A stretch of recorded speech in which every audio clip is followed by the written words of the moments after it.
Promova TV, a home of testimonies.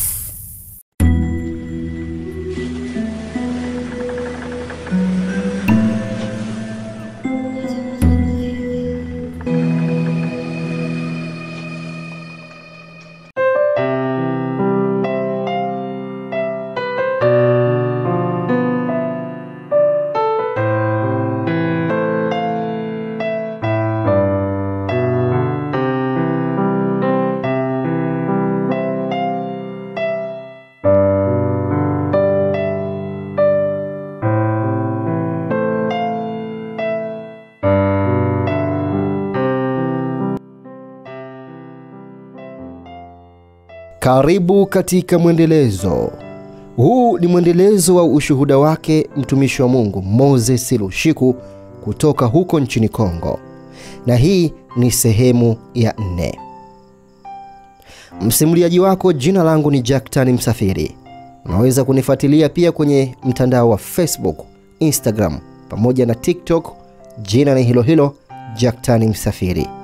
Lakini ili kupata mwendelezo wa ushuhuda huu pamoja na shuhuda na simulizi nyingine nyingi za kweli kutoka kwetu, zote utazipata katika channel yetu kuu ya YouTube ambayo inafahamika kwa jina la Promova TV.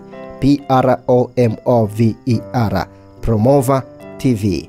Inapatikana pia kwenye Facebook, Instagram, TikTok pamoja na Thread. Jina ni hilo hilo, Promova TV. Tufuate huko, tufollow, like, comment, share. Asante. Leo tutazungumzia mikakati 80 ya shetani kulidhoofisha kanisa.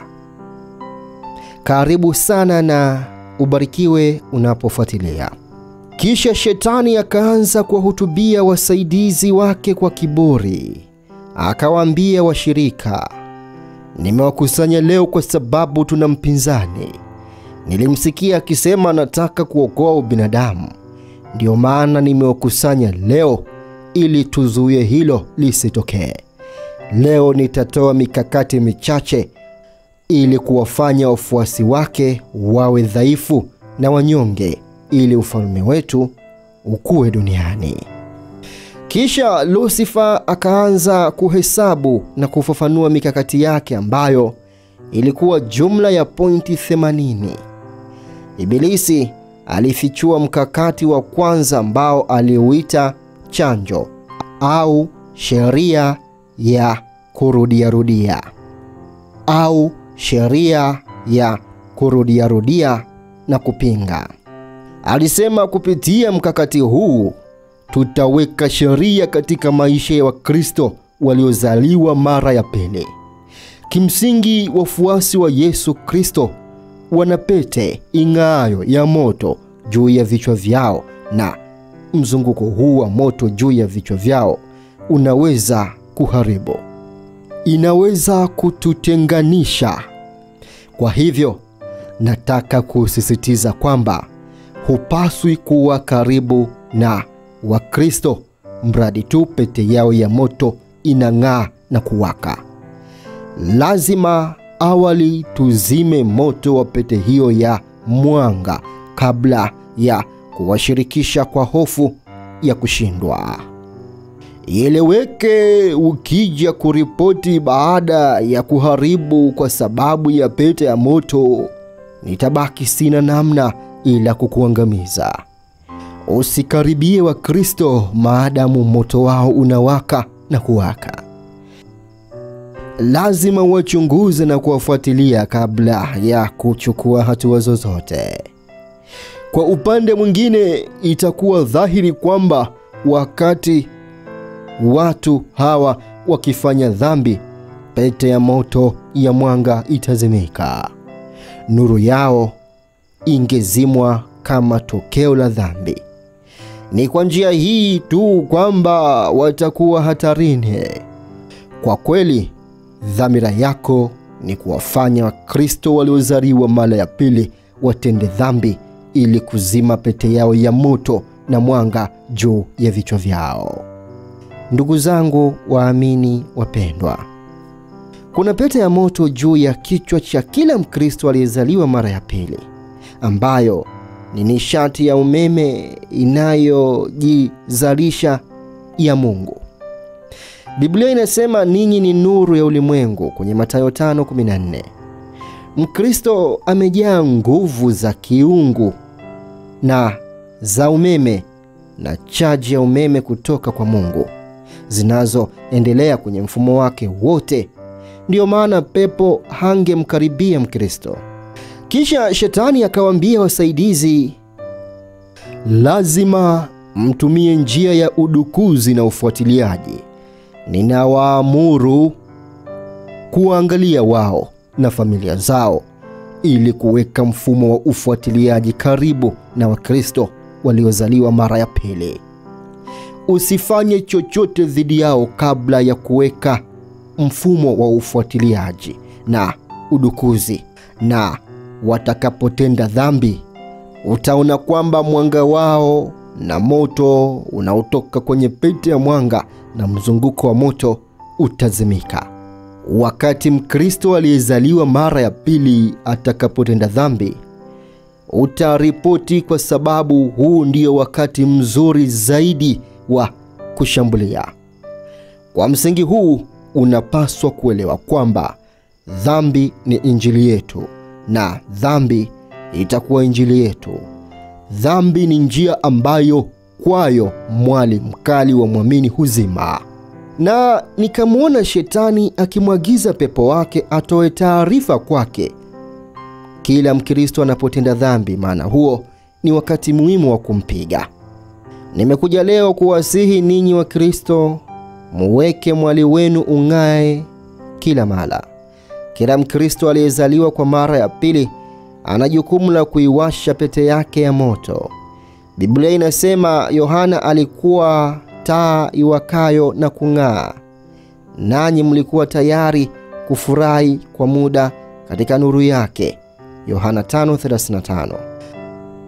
Ulimwengu wa kishetani unatamani sana kuona moto wa Kikristo na mwanga ukizimika.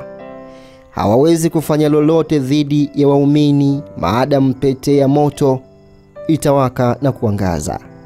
Ni dhambi inayozima nuru ya muumini, ikiingiza ndani yake wakati wa udhaifu na udhaifu.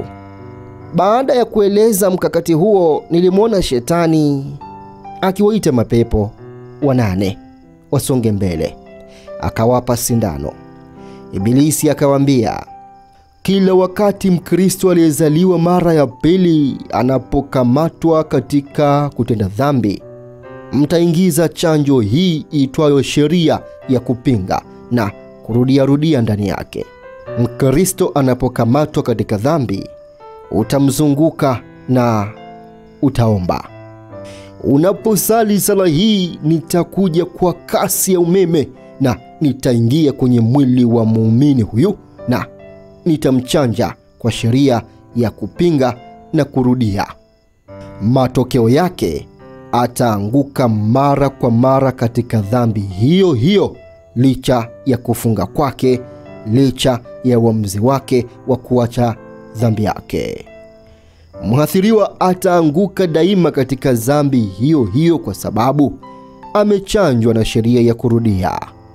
Hata kama muumini akikiri dhambi yake, lakini kwa kuwa amedungwa sheria ya kujirudia, atakuwa mtumwa wa dhambi hiyo.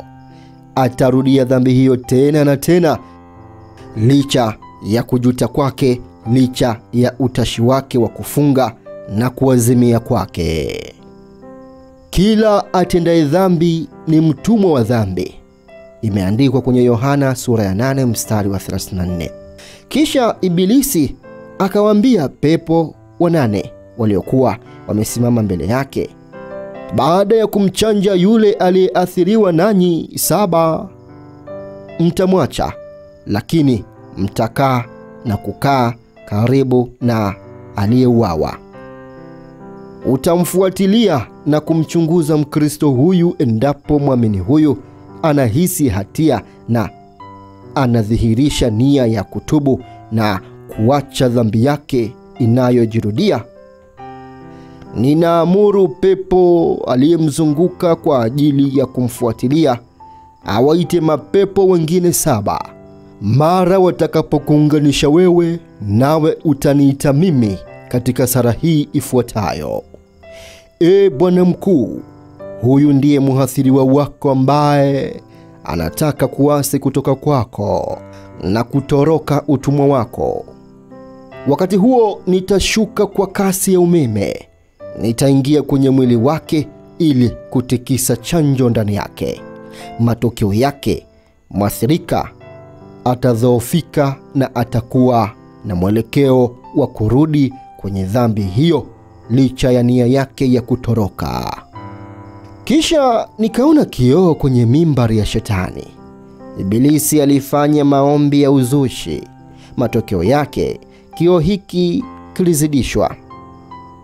Iligawiwa kwa wasaidizi. Ibilisi alisema, kabla ya kumshambulia Mkristo, ni lazima uhakikishe kwamba anaonekana kwenye kioo. Mpendwa, pepo akija kukupiga, anakuja na taarifa na usahihi. Anafahamu vyema hali yako. Ibilisi akawaambia wale wasaidizi, huyu mwenzetu, akimaanisha Yesu, ameniita mkuu wa ulimwengu huu. Ikiwa mmoja wao atajipenda kwa mambo ya dunia hii, wasifu wake utaonekana kwenye kioo. Baadhi ya mitazamo yao ni yangu asili, kama hasira, uadui, wivu na chuki. Walio katika mambo haya ni wa ufalume wetu kwa moja. Lakini kumbuka kuangalia kwenye kioo kabla ya kufanya chochote zidi yao. Ikiwa wanaonekana kwenye kioo, ina maana kwamba wako katika hali ya udhaifu, na udhaifu wao ni dhambi. Dhambi ni asili yangu. Mkakati unaofuata unaitwa NEED. NEED. Mkakati unaofuata unaitwa NEED. NEED. Yaani kushambulia uhitaji. Lucifer alisema, lazima tuangalie na kuchambua hisia za Wakristo kwa kuangalia mahitaji yao matatu: ndoa, fedha na matamanio. Aliendelea na kusema, kama umekuwa ukipigana na mmoja wao na ukashindwa kwa sababu ya utakatifu wake na uadilifu, achana naye tu, bali zingatia ndoa yao. Subiri hadi watakapofikiria kuoana. Utafanya kazi ya kuingiza pendekezo katika ndoa zao. Lengo kubwa, kuwafanya wafanye uchaguzi wa uongo. Ni kutoka hapa ambapo watu wanyofu wataanguka wanapofanya chaguo baya, na tunawafanya waolewe na mwakilishi wetu kwa kuchunguza vigezo na upendeleo wao. Alisema Lucifer, kwa kuwa tuna makampuni na mashirika mengi duniani, mtapangwa ili waishie kufanya kazi kwenye makampuni na biashara zetu. Wazungukwe na mawakala wetu. Watalipwa mishahara kwa fedha zetu tulizozioroga. Nao watasaini mkataba nasi bila kujua. Ninawaagiza mashetani wangu wawape hatua ili waweze kupanua biashara zao. Kwa sababu hiyo, wazingatie ulimwengu na nyenzo kila wakati. Siku zote Shetani anapigana na ndoa, maana hii ni agano linalowafanya watu kuwa kitu kimoja katika ndoa. Kuna sheria inaitwa sheria ya muunganiko ambayo inawafanya watu wawili kuwa mmoja. Na Shetani anaipenda ili aweze kuunganisha ngano na magugu pamoja ili kuleta mchanganyiko na mkanganyiko. Shetani aliendelea kueleza mikakati, na hapa aligusia mkakati wa maneno yanayotoka katika vinywa. Ndugu zangu wapendwa, waumini wapendwa katika Kristo, niko hapa kuleta maneno kutoka kwa adui sawasawa na vile nilivyosikia katika mkutano wake angani. Nilimsikia Shetani akifunua mkakati mmoja baada ya mwingine Kisha akafunua mkakati dhidi ya kanisa unaoitwa hukumu. Alisema, mawakala wangu ninawapa wafuasi na waangalizi wa mapepo. Mna jukumu muhimu sana la kutekeleza. Madhumuni yenu ni kuchunguza na kusikiliza kile kinachotoka katika vinywa vya waumini. Itabidi muwe na subira ya kusikiliza kwa makini maneno yanayotoka vinywani mwao. Kwa kweli wanadamu hawa walidai kuwa wameumbwa kwa sura na mfano wa Mungu, lakini hivi ndivyo tunavyowafanyia. Tuna mikakati mitano ya kuwashutumu kwa msingi wa kile kinachotoka kwenye midomo yao. Mkakati wa kwanza ni wakati wa hasira. Wakati wa hasira wanadamu hawawezi kudhibiti maneno yao, hawatawali maamuzi yao wala matendo yao. Kwa hivyo huu ni wakati muhimu ili kukamata maneno yao na kuwahukumu. Lazima ufahamu kuwa unapokasirika kuna mapepo yametumwa na Shetani kuchunguza na kuyateka maneno yako kutoka kinywani mwako na maamuzi unayofanya. Kwa hivyo unapokuwa na hasira, lazima ujifunze kushika ulimi wako. Haupaswi kulala na hasira na lazima usamehe. Biblia inasema mauti na uzima huwa katika uwezo wa ulimi, na wao waupendao watakula matunda yake. Imeandikwa kwenye Mithali 18:21. Ibilisi anatumia maneno yako kukuhukumu. Wakati wa pili muhimu ni wakati wa uchaguzi, kama Shetani alivyowaambia mapepo wake. Walaani watu wakitamka neno la upendo. Ukimsikia mwanadamu akimwambia mwenza wake, wewe ni malaika wangu, malaika wake mlezi lazima aondoke kwenye msingi wa neno lake mwenyewe. Kama matokeo, mshirika wake atachukua mahali pa malaika. Anahukumiwa kwa neno lake mwenyewe. Mtu anaposema nitaoa huyu au mwanaume wa aina ile tu, hii ni serikali ya mdomo inayomfunga. Anaalika roho ya useja.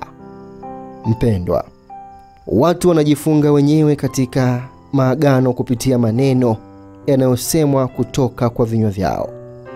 Ni muhimu kufuta maneno mabaya. Kuna maneno unayosema yataharibu maisha yako, kwani yanatekwa na kupitishwa na mapepo. Mbinu ya tatu ni katika wakati wa mateso ya binadamu. Ibilisi aliwaambia mapepo na wafuasi wake kwamba katika wakati wa mateso na shida, mimi huwasikia wanadamu wakisema, mimi ni mnyonge, nina bahati mbaya katika maisha yangu, kila kitu ninachokifanya hakifanyi kazi. Ibilisi anaamuru mapepo haya yatimize maneno na sentensi hizi zilizosemwa na wanadamu wakati wa nyakati zao ngumu, huku wengi wakijilaani na kujihukumu kupitia vinywa vyao wenyewe. Kisha Shetani akafichua mbinu ya ziada ambayo inawafanya waumini wawe wazito ili wasiweze kusali au kusoma Biblia au kuhudhuria kanisani. Matokeo yake watakuwa binadamu wa kawaida. Ibilisi alisisitiza kwa washirika wake na kusema kwamba msiwaruhusu kuomba, usiwaruhusu kusoma maandiko, usiwaruhusu waende kanisani, msiwaruhusu kutoa zaka. Kisha nikaona Shetani akiliita pepo linalofanana na Superman.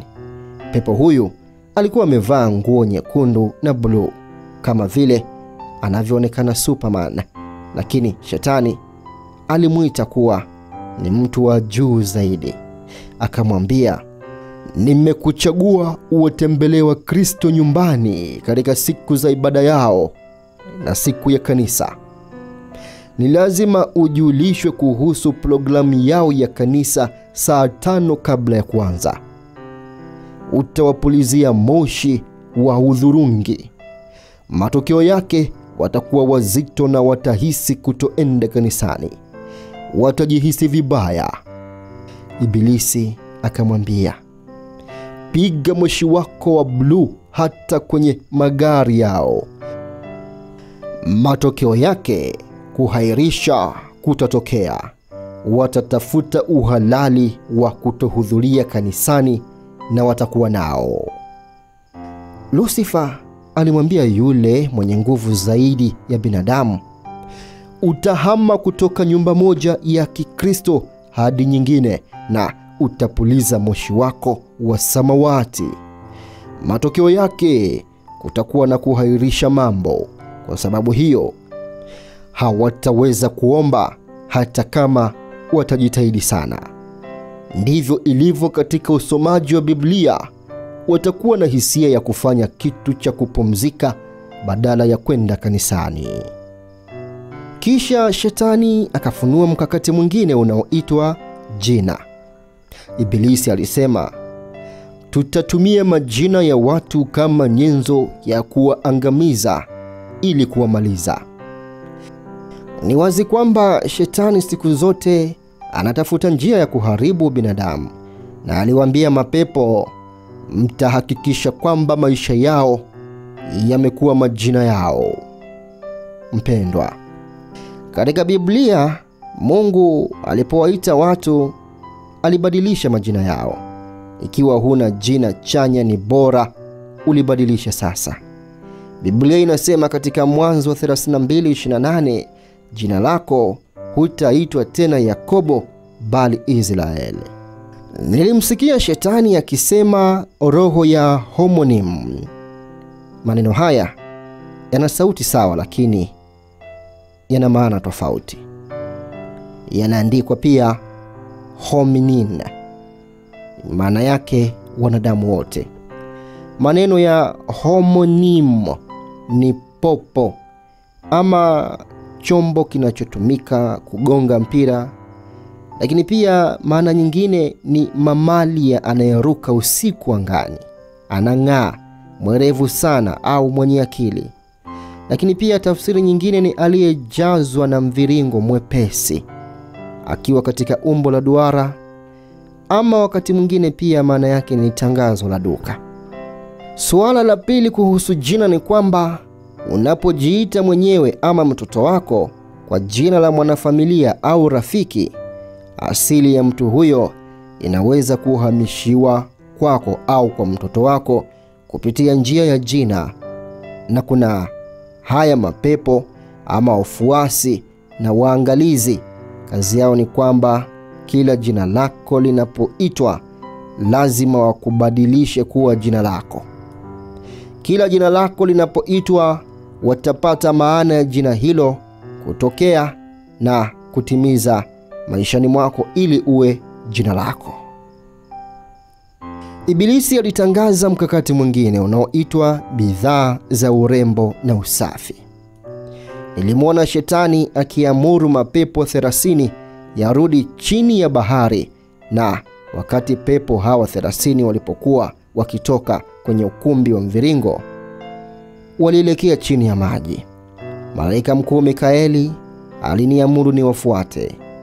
Hii ilikuwa safari yetu ya pili chini ya bahari, na wakati huo Shetani aliwatuma mapepo hawa kukutana na ving'ora wa chini ya maji ili waweze kubuni bidhaa za urembo na mapambo.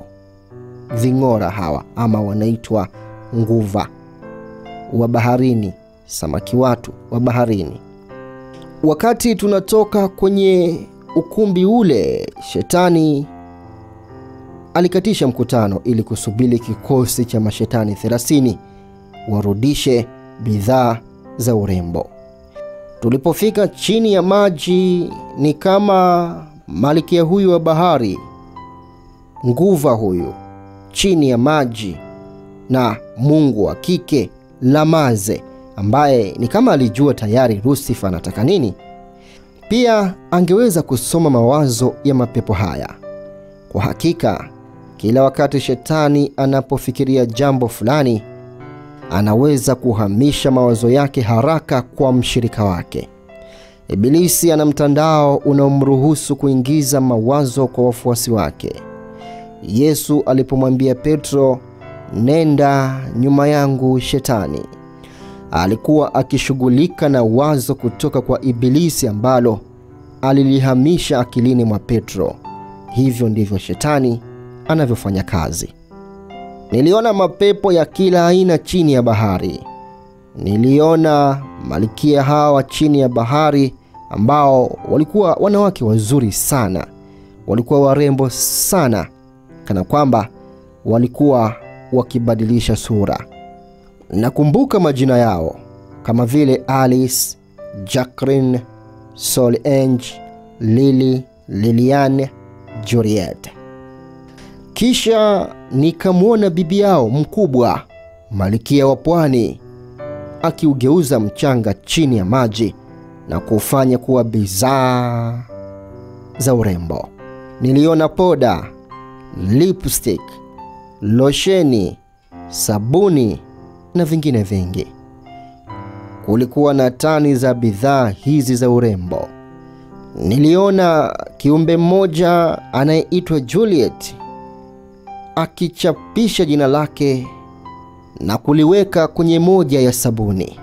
Sabuni hii iliitwa Juliet na bado inatumika katika mkoa wetu nchini kwetu mpaka leo. Unapotumia sabuni hiyo, nguvu ya kutongoza ya Juliet itatumika kwenye mwonekano wako ambao ni urembo wa bandia. Kwa hiyo ni lazima uombe kwa ajili ya bidhaa hizi za urembo, kama Biblia inavyosema, tuombe bila kukoma hata katika mambo madogo. Na Shetani akasema, tutawavisha wanawake maski, yani kinyago cha ubaya na uzee, ili kudhoofisha ndoa zao na kuwafanya waume zao kuwachoka. Mashetani 30 walisafirisha bidhaa hizi za urembo kutoka chini ya maji hadi ukumbini, ukumbi wa mikutano wa mviringo katika mbingu ya pili. Kwa vile ukumbi ulikuwa wa mviringo, waliweka katikati ya ukumbi. Kulikuwa na lipstick, sabuni, lotion, deodorants, harufu nzuri za manukato na vitu vingine vingi. Kisha Shetani akaanzisha tena mkutano na nikatazama Shetani akianza kulaani bidhaa hizi za urembo. Ibilisi alisema, tutaeneza harufu ya kishetani kwa wanawake au wanaume wanaotumia dawa na manukato yetu.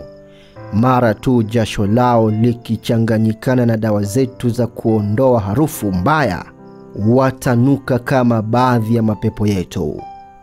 Ni kweli, mapepo yana harufu zao na nazijua harufu hizi.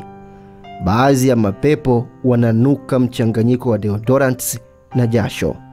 Wengine wananuka harufu kama asidi. Kisha Lucifer akasema, wanawake kwa kutumia bidhaa zetu watakuwa na urembo wa bandia. Watakuwa na uzuri wa watumishi wangu malkia wa baharini na nguva kuchapishwa usoni mwao. Ni kwa njia hii tutaeneza uasherati duniani. Wakati wanawake watatumia bidhaa hizi za urembo, watakuwa wasiozuilika. Ibilisi alisema, kila wakati mwanadamu atawaonea wivu wanawake hawa kwa sababu ya uzuri wa watumishi wangu malkia nguva. Watakuwa wakistaajabia na kuabudu sanamu za vitu vilivyo chini ya bahari ambavyo ni malkia nguva. Kwa kadri Shetani anavyohusika, picha za malkia hawa nguva zipo kwenye bidhaa za mapambo na ni sawa na kujenga taswira ya vitu kutoka chini ya bahari. Nyuso hizi nzuri za kung'aa za hawa malkia nguva ambazo zimechapishwa kwenye vipodozi na bidhaa za urembo ni kielelezo cha malkia nguva, kama ilivyoandikwa, usijifanyie sanamu wala mfano wa kilicho juu mbinguni wala kilicho chini duniani wala cha chini ndani ya maji chini ya ardhi. Kasome Kutoka sura 20 mstari wa 4. Kuna sehemu inayohusu wanawake wanaotakasa bidhaa za urembo kwa maombi kabla ya kuzitumia. Hiyo sehemu imefutwa. Mtu hawezi kutakasa bidhaa iliyolaaniwa au bidhaa ambayo Mungu anachukia. Tunapaswa kujifunza kuombea kila jambo. Ninamaanisha kila kitu tunachonunua sokoni. Tunahitaji maisha ya maombi yasiyokoma. Wathesalonike wa kwanza sura ya 5 mstari wa 17. Kasome hapo. Nilipokuwa katika ufalme wa baharini, niliona Malkia Nguva hawa wakibuni bidhaa za urembo, na walikuwa wakichapisha nyuso zao kwenye losheni na bidhaa hizi tofauti za urembo. Nilimsikia Lucifer akisema mara kwa mara, tupigane, tusipunguze mwendo, tuendelee kufanya kazi ili kuwatenganisha waumini na Bwana wao. Kisha Shetani akafunua mkakati mpya uitwao kusahau. Lazima tufanye kazi kuwafanya waumini wasahau wajibu wao mtakatifu wa kila siku na wajibu wao. Kwa sababu hiyo watakuwa katika mafarakano na Bwana wao. Bwana wao anapaswa kuwa msingi wa maisha yao. Lakini lazima tufanye kazi ili Bwana wao asiwe tena lengo kuu la uwepo wao. Kwanza, waache wasahau kuomba. Matokeo yake watakosa nguvu za kiroho. Mpendwa, niliposikia haya kutoka kwa kinywa cha Lucifer, nilielewa kuwa maombi huwapa waumini nguvu za kiroho, na hata Biblia inasema tuombe bila kukoma. Wathesalonike wa kwanza sura ya 5 mstari wa 17. Kisha Lucifer akasema lazima tuwape kusahau kwenda kanisani kwa kuchanganya ratiba za kanisa. Matokeo yake watakuwa hawana upako. Kwa maneno haya nilielewa kwamba kuhudhuria kanisa kunawapa waumini upako zaidi, kama ilivyoandikwa katika Zaburi ya Daudi. Tazama jinsi ilivyo vema na kupendeza ndugu wakae pamoja kwa umoja, ni kama marhamu ya thamani kichwani, yashukayo ndevuni, ndevu za Haruni, yashukayo mpaka upindo wa mavazi yake, kama umande wa Helmon, na kama umande ushukao juu ya mlima Sayuni. Maana huko ndiko Bwana aliko amuru baraka, naam uzima hata milele. Zaburi ya 133 mstari wa 1 hadi wa 3. Ibilisi aliendelea kusema, waache wasahau kusoma Biblia. Kisha Shetani akavuta hisia za washirika kwa kusema, jitahadharini na kitabu hicho, ni cha kichawi na chenye nguvu. Ni lazima wakisome, la sivyo watakuwa na elimu na watafichua matendo yetu. Ibilisi akaendelea na kusema, wasahau kutoa zaka ili tuweze kupora na kunyang'anya nyumba zao na fedha zao. Tutawapelekea shida na magonjwa na kuwafanya watoke nje ya uwezo wao. Maneno haya yalinifanya nielewe umuhimu wa kutoa zaka. Zaka inalinda biashara zetu na fedha zetu, na maandiko yanasema katika Malaki 3:10 hadi 11, leteni zaka zote ghalani, ili kiwemo chakula katika nyumba yangu. Nitawafungulia madirisha mbinguni na kuwamwagieni baraka, kwamba hakutakuwa na nafasi ya kutosha kupokea. Nami kwa ajili yenu nitamkemea yeye alaye, wala hata haribu mazao ya ardhi yenu, wala mzabibu wenu hautapokutisha matunda yake kabla ya wakati wake katika shamba, asema Bwana wa majeshi. Kisha Shetani akasema tena, waache wasahau sheria yao ili waweze kutenda dhambi. Ni baada ya wao kutenda dhambi ndipo tutaweza kuwakumbusha sheria yao ili wawe na hatia. Kisha Shetani akatangaza mkakati mwingine aliyouita wa kurithi. Kisha Lucifer akasema, kwa maana jinsi hii Mungu aliupenda ulimwengu hata akamtoa mwanawe wa pekee, ili kila mtu amwaminie asipotee bali awe na uzima wa milele. Yohana 3:16. Kwa maana Shetani anauchukia ulimwengu hata akamtoa mwanae Beelzebule, ili kila mtu aangukae katika mtego wake asiokolewe bali aangamie milele. Kisha Ibilisi alishangaa na kusema, nampenda Beelzebul kwa sababu ya utume wake. Yeye atanisaidia katika kuzaa uzao mkuu. Familia yangu kuu inaundwa. Tazama, nina watu wengi wanaofanana na mimi. Wapendwa, Biblia ilisema kwamba Yesu aliwataja makuhani wakuu kuwa ni watoto wa Shetani kutokana na tabia zao. Yesu alisema, ninyi ni wa baba yenu Ibilisi, na tamaa za baba yenu ndiyo mpendazo kuzifanya. Yeye alikuwa muuaji tangu mwanzo, wala hakusimama katika kweli, kwa sababu hamna hiyo kwenye ndani yake. Asemapo uongo husema yaliyo yake mwenyewe, kwa kuwa yeye ni mwongo na baba wa huo. Yohana 8:44. Ibilisi akasema, mimi nimetajwa kuwa baba wa uongo, kwa hiyo nahitaji watoto wengi zaidi ambao ni waongo na wanaofanana nami. Ndiyo maana na kuamuru wewe Beelzebul umtege yeyote anayefanya uongo na kuwaingiza katika familia yangu. Wakati mwanaume yeyote atakuwa amelala nje kwa makusudi, katika wakati huo huo unamshika ili kumleta ndani ya familia yangu. Hakika mimi ninaitwa baba wa uongo, na waongo ni watoto wangu. Hata kukiri kwao, iwe ni wachungaji, wainjilisti, makuhani, mashemasi, niletee, kwa maana wao ni watoto wangu. Kisha Ibilisi akamwambia Beelzebuli, wachochee watu wajivune, kwa kuwa mimi ni baba wa kiburi. Kwa hiyo nitakuwa na watoto wengi. Utawachochea watu watende dhambi, kwa maana imeandikwa kwamba nilitenda dhambi tangu mwanzo, na kadri wanavyozidi kutenda dhambi ndivyo ninavyozaa watoto wengi zaidi.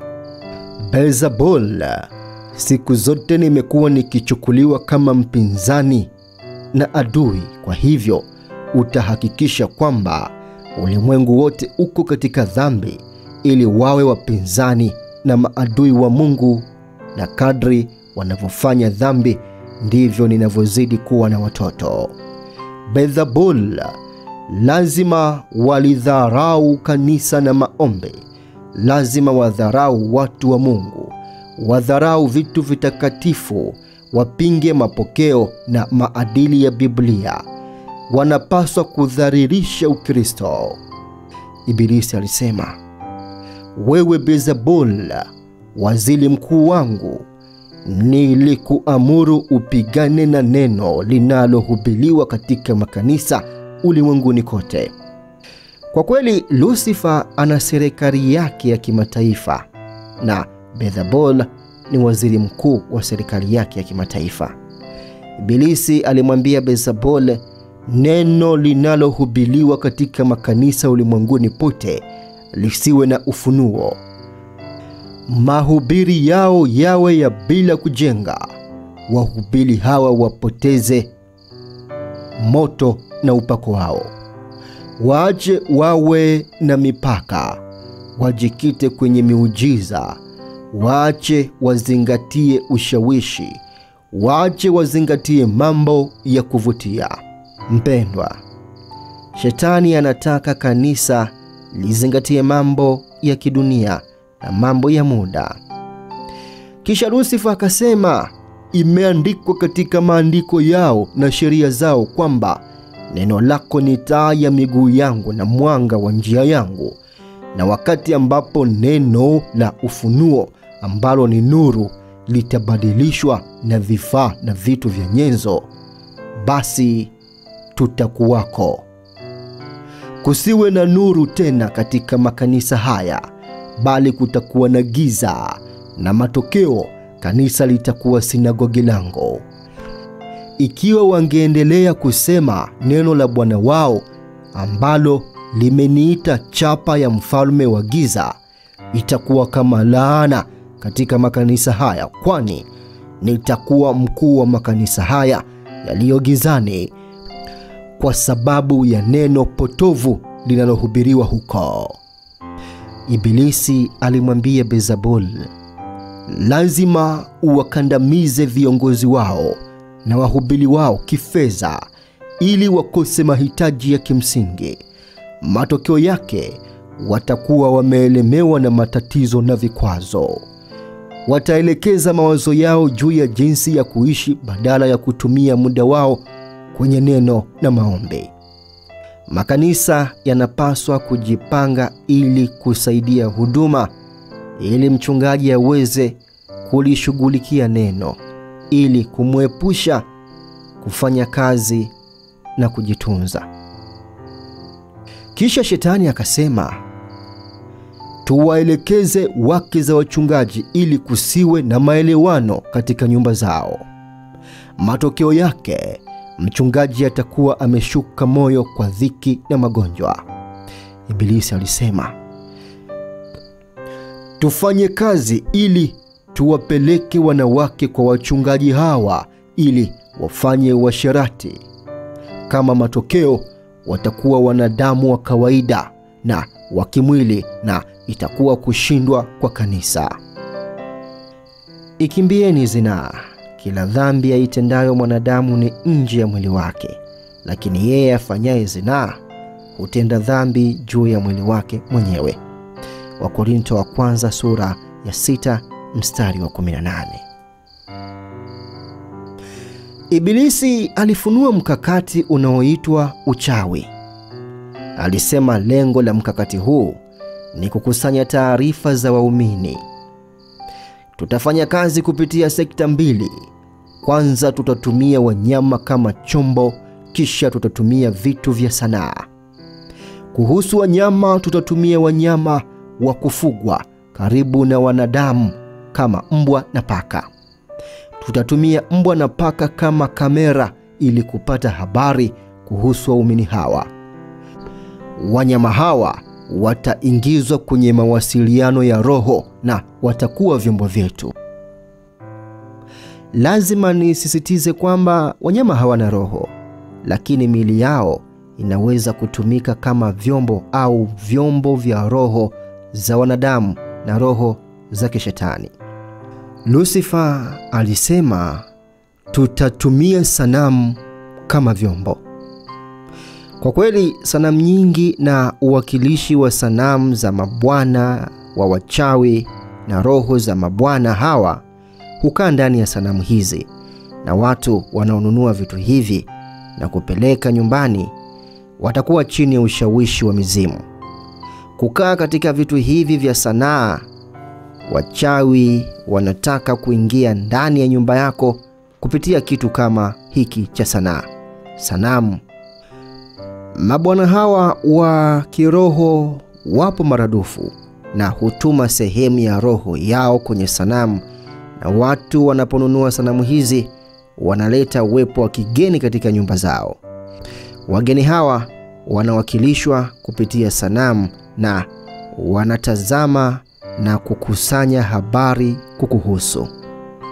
Kisha Lusifa akatangaza mkakati unaoitwa kuliweka nje kanisa.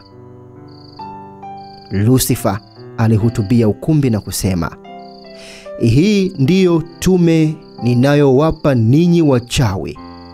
Ni lazima ujiunge na makanisa na uwekwe hapo kama mhudumu, na lazima upambane na ukuaji wa kiroho wa makanisa ya mtaa kwa gharama yoyote. Lakini ikiwa makanisa haya bado yanakuwa, basi sahau kuhusu njia za kiroho. Rejea kwa mbinu za kimwili na kuyaweka makanisa haya kwenye ukosoaji na kuendeleza migawanyiko miongoni mwao. Kila kanisa la mahali linapoonekana katika mikanganyiko, kashifa, kurushiana maneno, hizi ni dalili za shughuli za uchawi. Ninataka tu kusisitiza kwamba kanisa litakuwa pale tu maono aliyopewa mtu wa Mungu yatakapotimizwa. Kanisa litakuwa kupitia usaidizi wa washirika ambao wanapaswa kubadilika na kupatana na maono ya mtu wa Mungu, na lazima walete msaada wao na mchango wao wa kifedha. Kisha Lucifer akasema, hebu tuhakikishe kwamba katika kila kanisa moja duniani kuna mchawi angalau mmoja, ili aweze kukusanya taarifa na kuripoti. Kisha Ibilisi akasema, watumishi wangu wachawi na washirikina niliowaweka kwenye makanisa wawe wa kiwango kizuri. Lazima uwe na mtazamo mzuri na kuwa karibu na wachungaji katika makanisa haya. Ni lazima kukusanya taarifa kuhusu kila kanisa la mtaa juu ya uso wa dunia, na kila Jumamosi usiku wa manane nataka utoe taarifa yenye habari kuhusu kile kinachotokea katika makanisa haya ya mtaa. Kisha Shetani akawaambia, ikiwa mtashindwa katika kazi yenu, basi nitawatuma pepo wa kike wa baharini.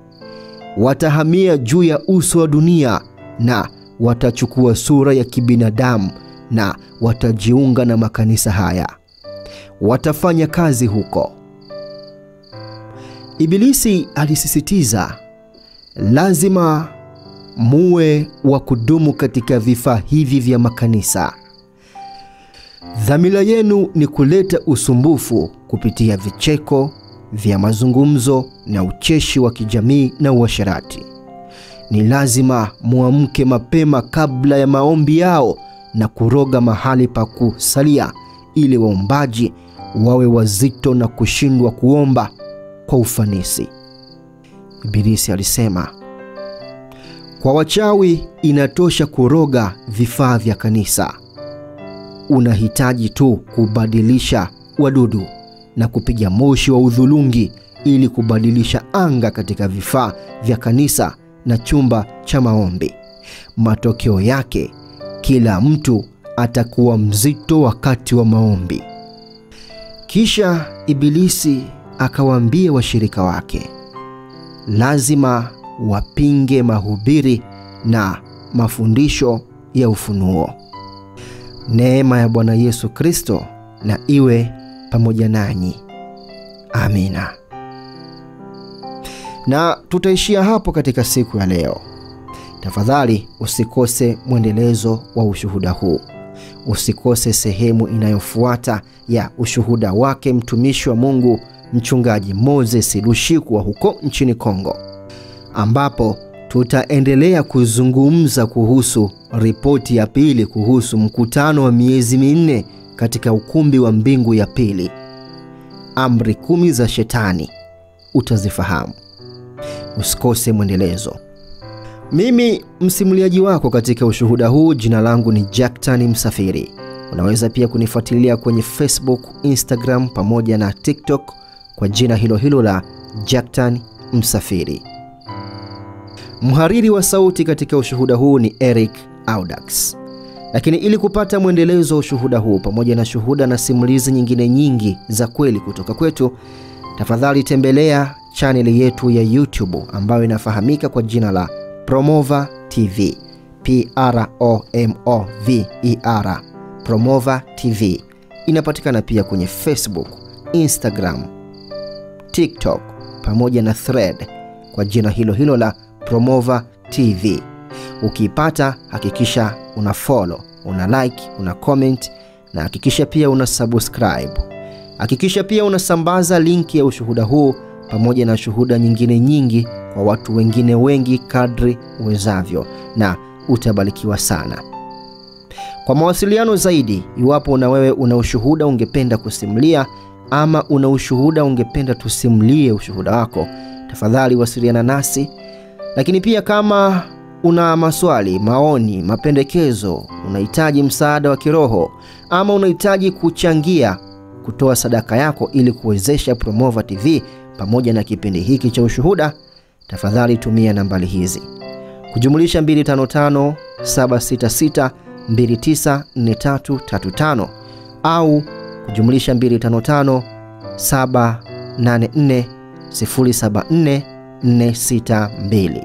Mpaka wakati mwingine, kwa leo na kuaga nikisema ubarikiwe sana.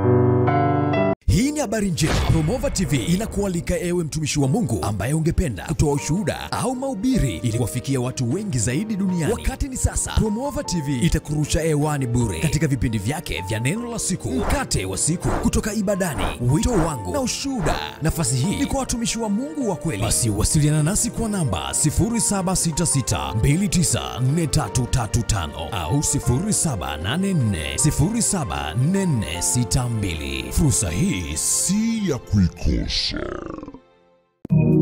Jenga makanisa na Promova. Ndiyo, jenga makanisa na Promova. Baada ya kuwezesha ujenzi wa makanisa mbalimbali katika maeneo mbalimbali nchini Tanzania, sasa Promova TV wakishirikiana na wadau mbalimbali wenye wito kama huu wa kujenga makanisa wanakuja na kampeni hii. Hii ni kampeni maalum yenye lengo la kujenga makanisa zaidi ya 20 kwa mwaka. Tunawatafuta, tunawawezesha, na kwa neema ya Mungu tunajenga makanisa yao. Hii ni kampeni endelevu ambayo tayari imekwisha anza, inaendelea na itaendelea. Shiriki sasa katika jambo hili kubwa la kipekee la kimungu. Jinsi ya kushiriki: tuma sadaka yako kwenye M-Pesa namba kujumlisha 255 762 841 734. Hiyo ni namba ya Tanzania, na M-Pesa Kenya Safaricom ni kujumlisha 254 113 844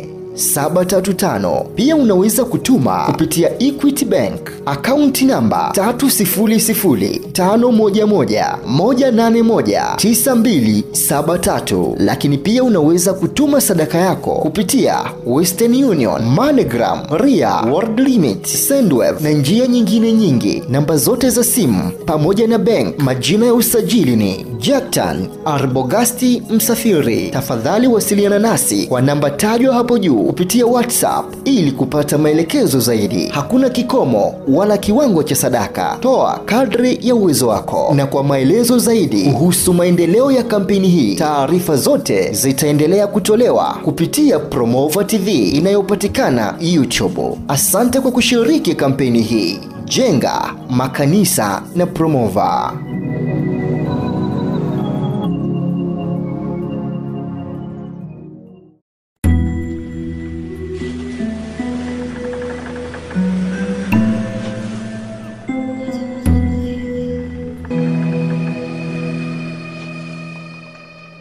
Promova TV, a home of testimonies.